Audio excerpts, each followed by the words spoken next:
Size matters to Maersk. Built in Korea, almost a quarter of a mile long and wider than a motorway, this is the first of 20 such ships in the making. On board there's room for 2,000 more big boxes than on the Marco Polo, the previous largest afloat.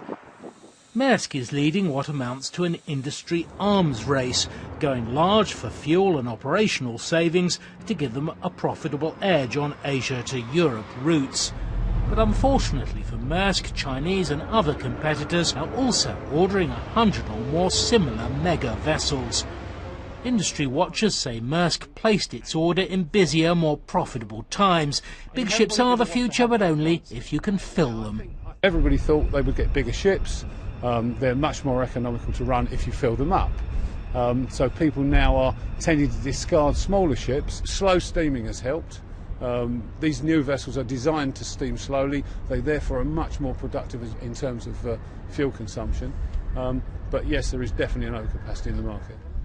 Well, it's probably nowhere better than here in the UK on the Essex coast, where they're readying these deep water docksides to handle up to 6 of these vast vessels. Then they'll be able to do all the handling and logistics nearer to the capital that has been possible for 100 years. And the theory is those operators that don't have these economies of scale may suffer as a result. What's changing is, because of the world economy over the last few years, is a need to take costs out of the supply chain. And the shipping lines are doing that by upgrading the size of their ships to get better economies of scale. But there's also a huge amount of cost in getting cargo from the port to the point of consumption via the distribution centres.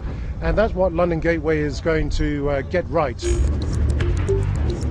So now operators like Maersk somehow have to find the cargoes to fill these new ships and try and resist cutting cargo rates.